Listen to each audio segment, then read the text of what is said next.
What's up, guys?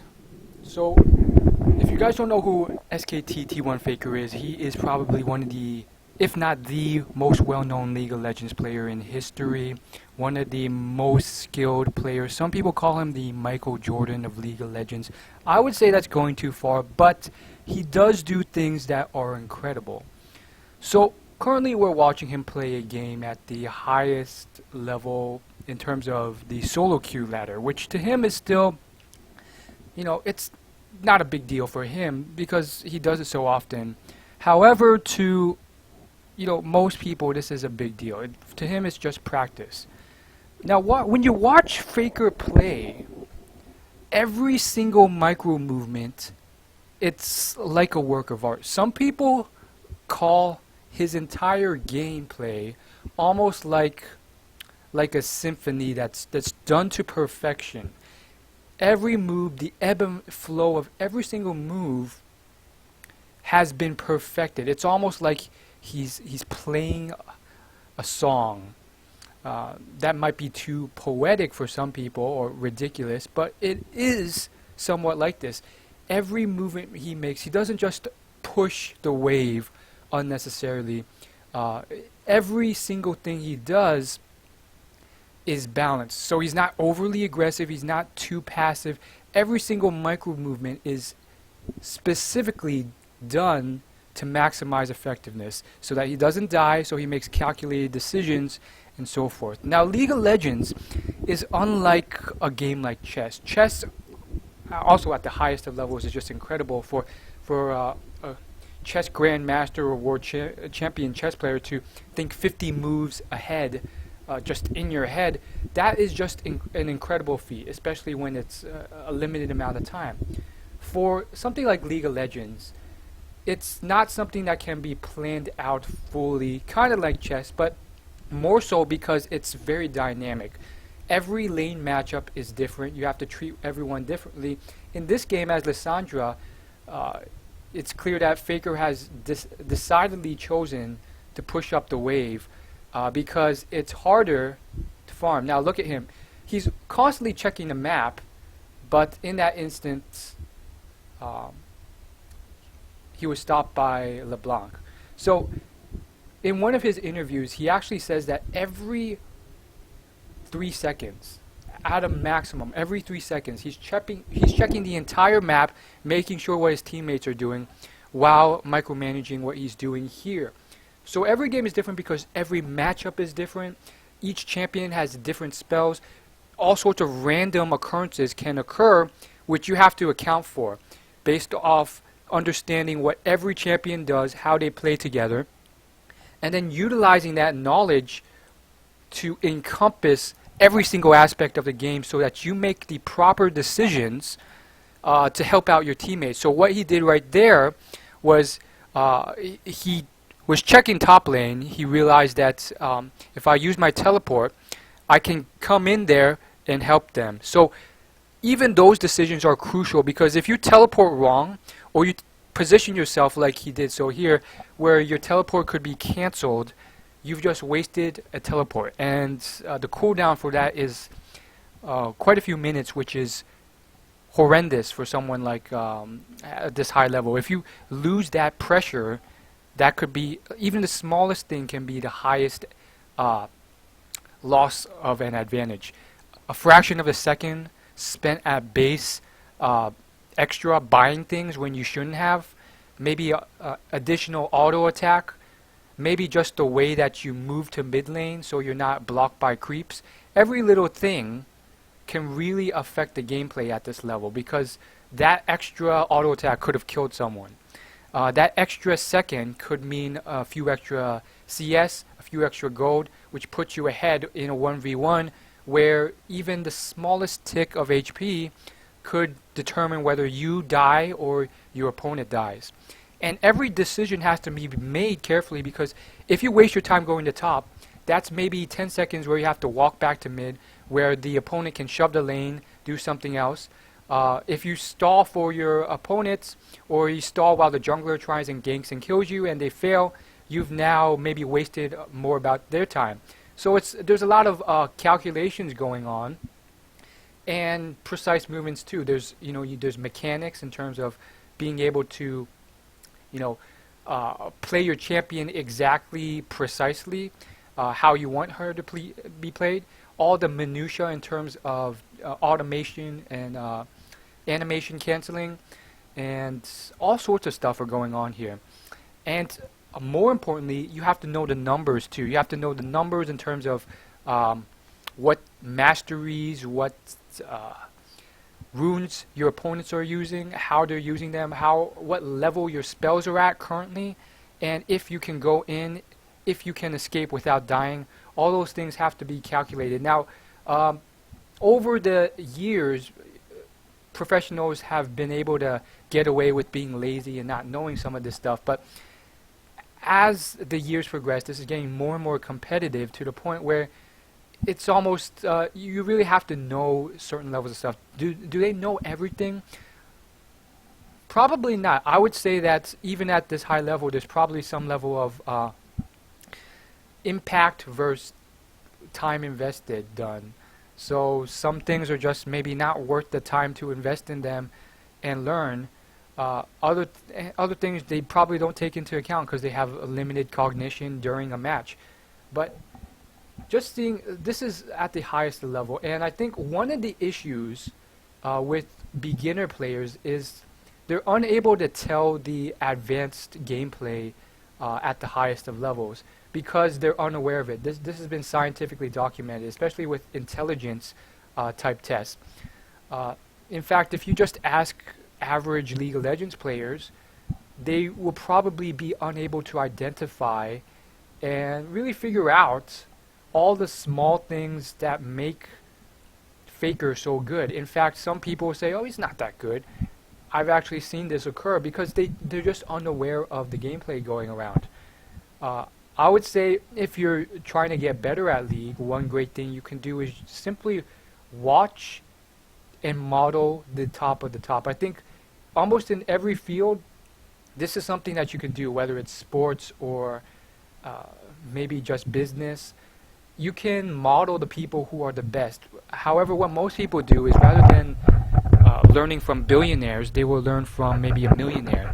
Similarly, in League of Legends, some people will learn from Western professional players who are in the middle of the charts, which still puts them in the top 1% of the 1%. But when you hit the highest levels in Korea, they're doing small, subtle things in terms of fluidity of play, very subtle things in terms of just calculating and controlling the wave and decision making that are something that even the highest level players are sometimes still unaware of. So long story short, you could do a lot better by learning and picking up all the habits of the best players so that you don't accidentally pick up bad habits of great players that aren't at the top of the top. Additionally, having said that, there is some level of learning that you can do also from just moderate or good players as well, because sometimes the best players in the world, it could just be too much for you. I would say I would equate it to something like trying to learn how to do business by studying Amazon.com. It's too big. They have different priorities, different agendas, different resources. So it's almost impossible or hard to do that. And even if you learn from them, it's maybe not the best thing to do for your situation. Also, there's the fact that the best best musicians or singers in the world aren't the best singing teachers in the world. Same goes with tennis or any other thing. So there is a certain level of understanding in that as well. So sometimes it is good to find a good teacher as well.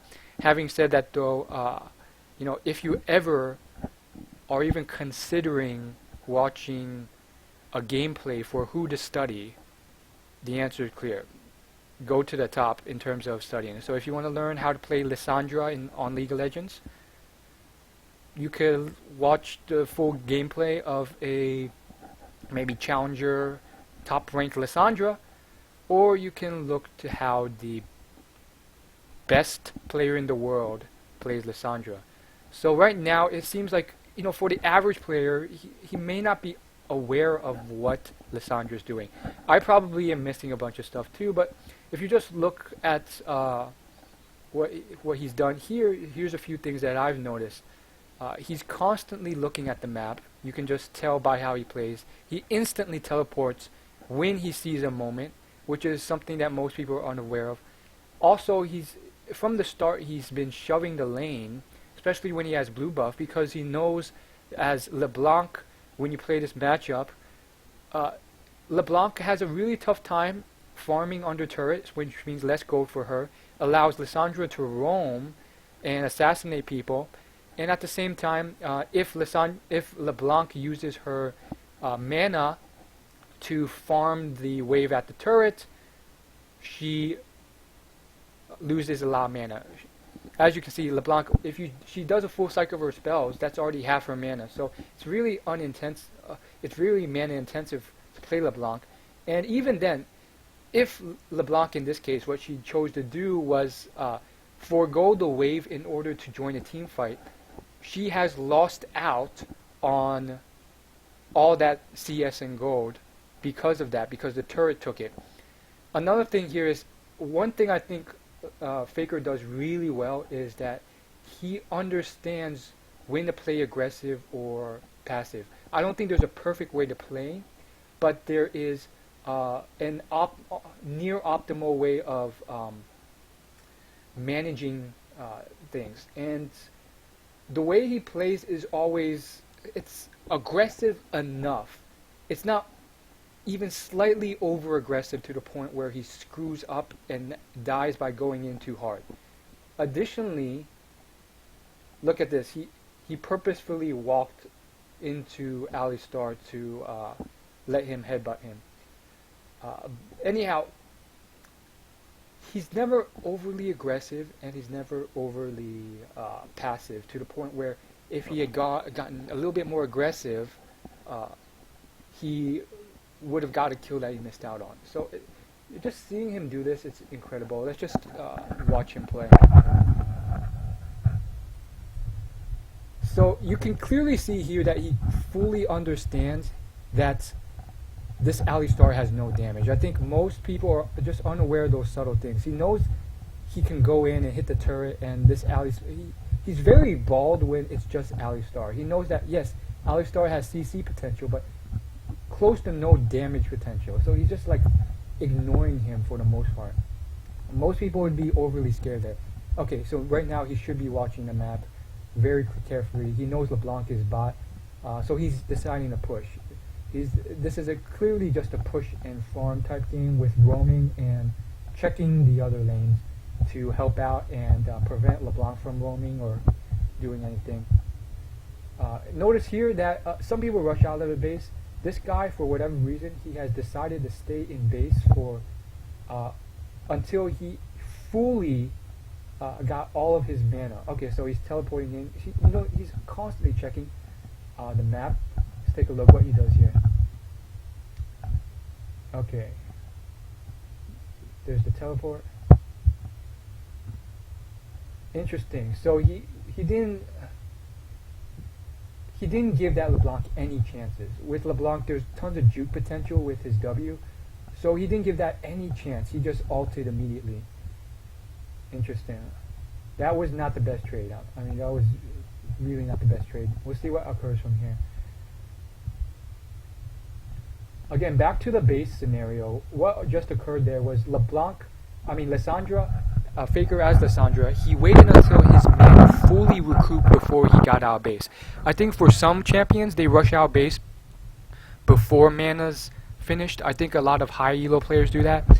A lot of noobs, they will just wait until their mana is fully restocked and then waste an extra 10 seconds.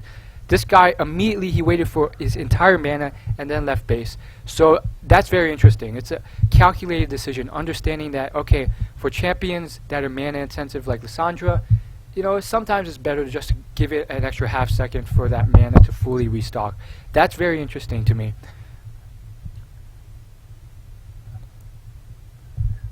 As you can tell, Lissandra is very good at fully clearing the wave and shoving it without using any large percentage of her mana, at least right now. and she's really good at escapes. Right now, Faker's been playing just, not exactly passive, but it's very clearly a shove, get every single CS, make sure you don't miss one, roam, push, check up on your enemies. It's very calculated. Notice how he placed the pink ward down too.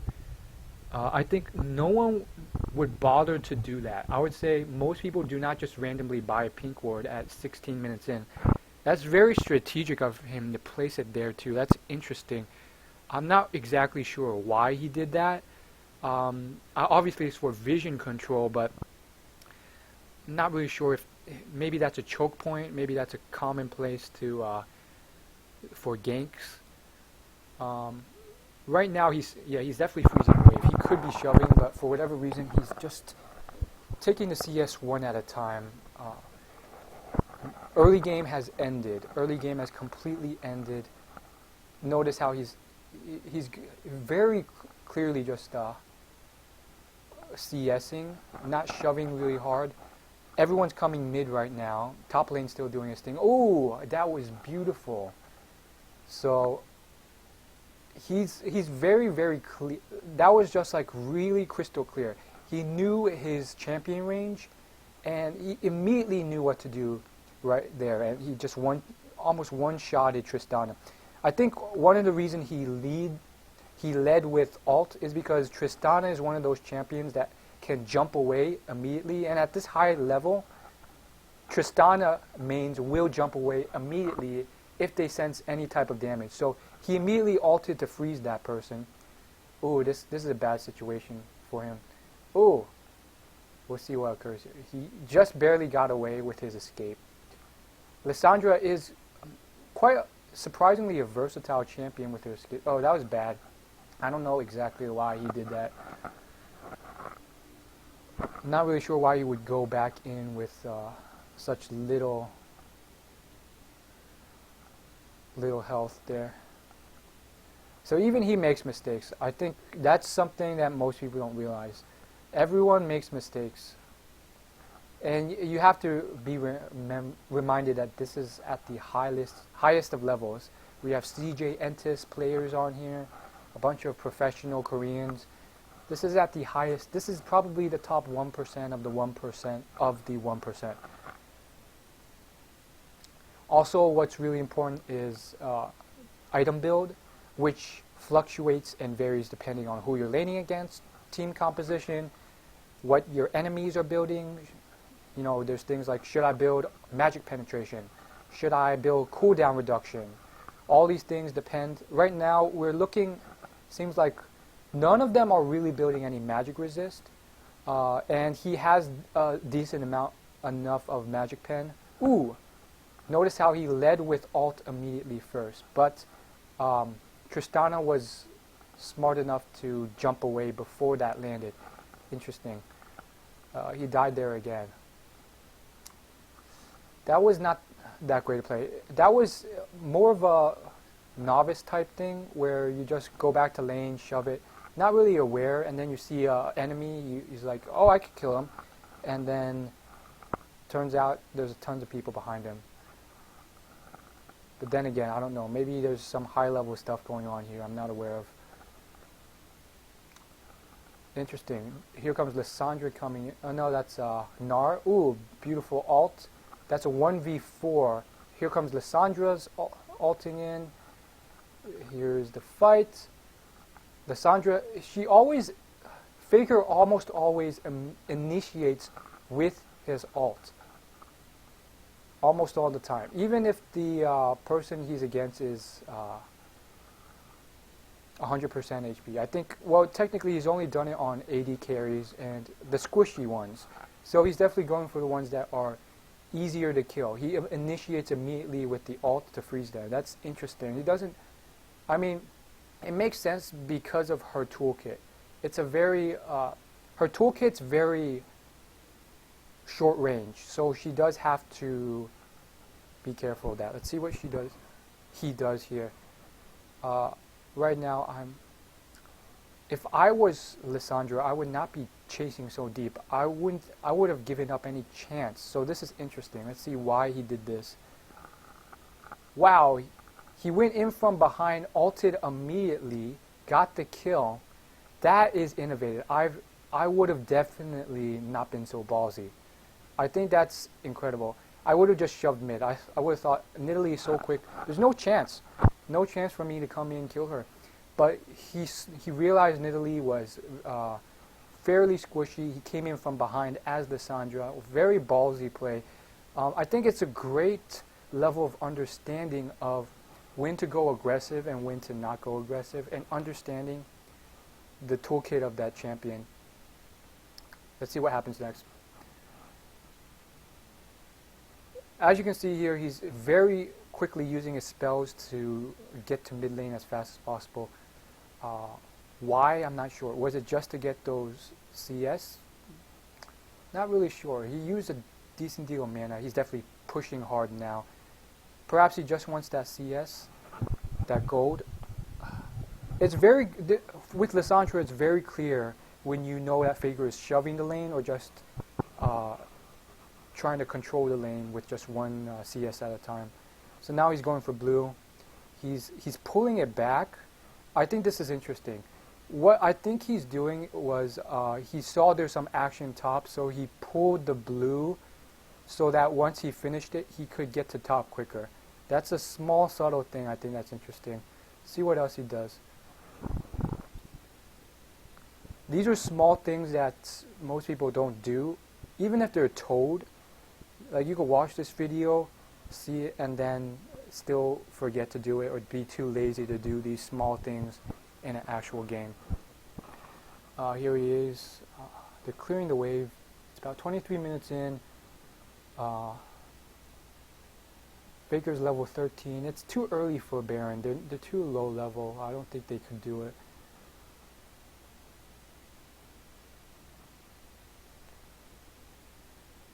Here he comes. Beautiful. He saw the kill. He got it.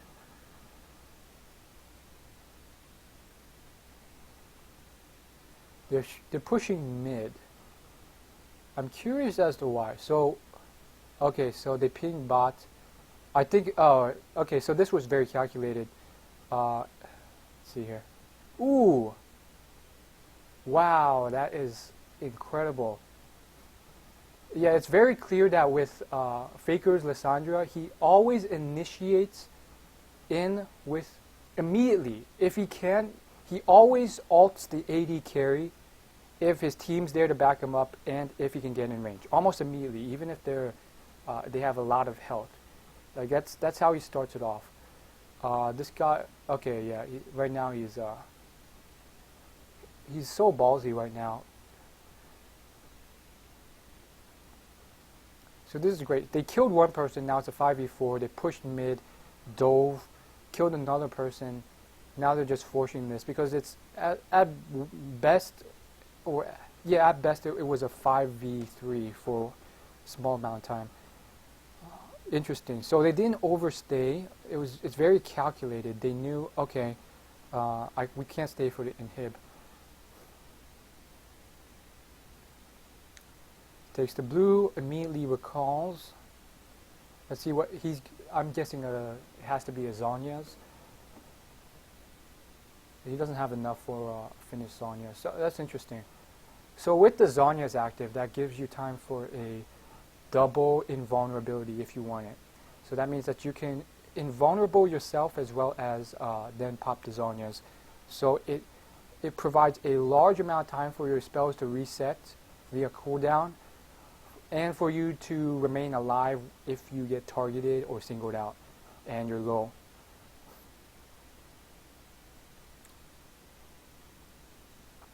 I'm just going to stop talking now and only point out things if I see something incredible.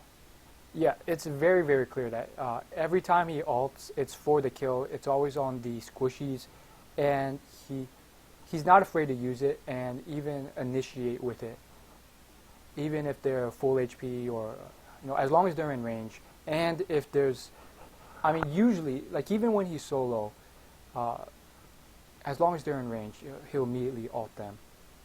I find that incredibly interesting. Perhaps that's because he's ahead. I would say if he's really behind and he doesn't have that kill potential, he doesn't have the damage and items. Interesting. Oh, so he always is looking on the map, always looking to see where can I come in, how can I help my team. He was split pushing there, immediately teleported in when he saw something. He's constantly checking the map. I think that's a key thing I found. He's not afraid to spam his spells. I think Lissandra is definitely less mana intensive. You could literally clear a wave without using up even 25% of your mana, especially when you have blue buff. He's very good at using it just to move across the map and save time.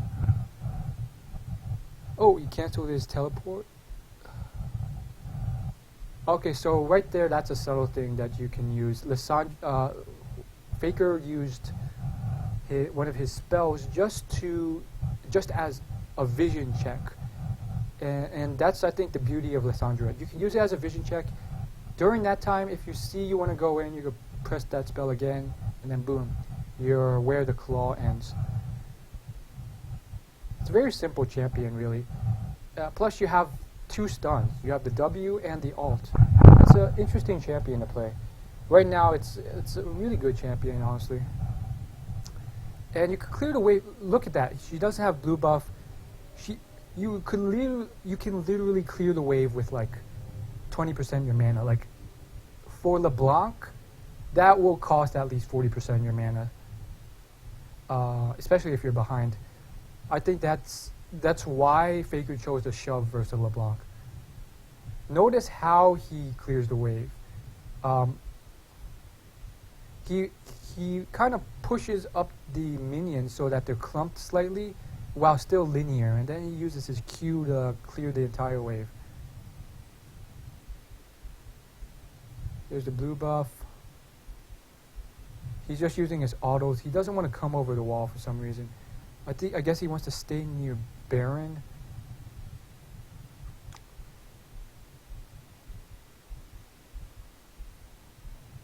He's just shoving right now. I think that's very smart. There's a super minion wave mid. Oh, he's going in. Immediately ults. He goes in, ults the squishy Nidalee, Zhonya's, and then gets back out. I think that's really important because, oh, he goes back in again, gets the kill, goes back out. I think he plays Lissandra like he plays Zed or any assassin. He's completely fine with dying as long as he takes out who he needs to take out. I think that's something that is a critical element of mid and late game that you should fully understand. I think even some people at the highest levels, they're more concerned about pretty much killing people without dying rather than killing who's critical to kill, even if it means dying yourself. So right there, Lissandra took out 2 people. She very clearly went in with under maybe 20% health, very clearly knowing that she would die there, and she still went in. I think that's interesting. And I think the reason is clear. She wants to take out who she needs to take out so that they can't deal the damage and carry the game. That's interesting. I think, with every game matchup, it's different. So sometimes that's what you do. You want to be the assassin. Other times, if you're behind, or if it's a different team composition, your goal isn't to go in there and kill people, even if it means dying yourself. Your goal is to simply protect your carry. So the game's almost over. We have about a minute left. See what he does. So notice how Lissandra has a sweeper ward now. So he's just sweeping critical areas to deny vision control. He's going in. Group. Yeah, it's very clear. There again, this is probably like the millionth time I said it, but he's very, very quick to use his ult. It's not indiscriminate either. It's calculated to an extent. It's like, is this person squishy? Is he a tank? If he's squishy and if I am in range, I'll ult that person. But I think through trial and error, I think Faker has learned to be more aggressive with his ult, which is why he does it. Again, I'm not sure. It's just something I observe. So right there, he did what was necessary, which was he went in balls deep and used his W to stun Tristana, and he was very willing to die there if he needed to. However, he was able to also survive by using his Zhonya's. So I think that's interesting. GG. GG.